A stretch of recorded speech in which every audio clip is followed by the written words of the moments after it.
Hey, what's up? Mallory here from Seattle Aikido, and I wanted to create a quick thread for Aikido instructors on basic video production tips. And I don't know about you or how you're feeling, but I kind of feel like, wait a minute, I didn't sign up for this.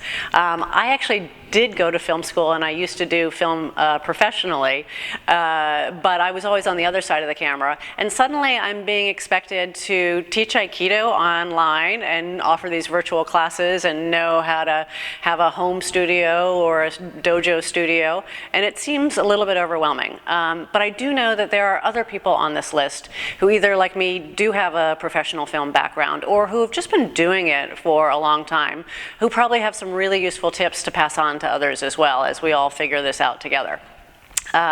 So I want to just start this thread with 3 of my basic quick and dirty tips based on what I've been seeing people post. And I am not going to go into detail here, but I am actually creating a course in Aikido University that will go into more detail on basically how to put yourself through Aikido film school.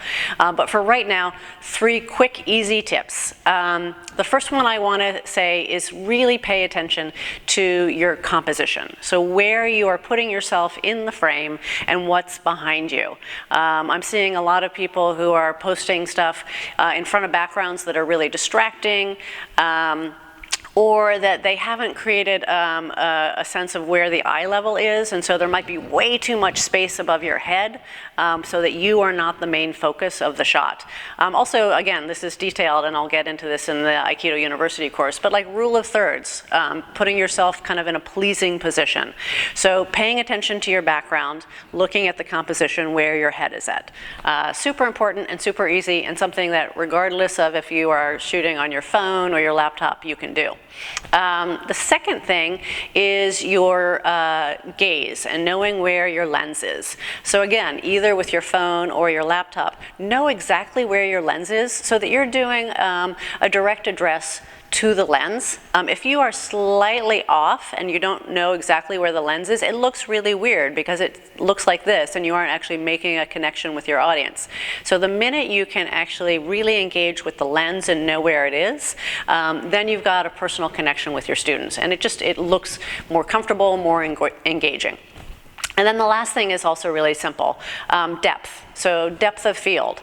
So instead of putting yourself smack in front of the wall, away from your camera, you want to actually get yourself closer to the camera with distance between you and the wall. This can be super helpful in terms of not having shadows on the wall, but it creates a nice depth and composition in your shot. It gets you also closer to your lens, which is, I'm guessing, where your audio is being picked up if you're not using an external microphone. So it puts you closer to your audio source, which means your audio is going to be better as well too.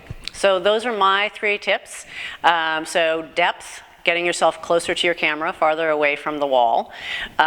Gaze, knowing where your lens is, really looking at the lens. And then paying attention to your background and your composition, making sure that your face is in a nice position in your shot.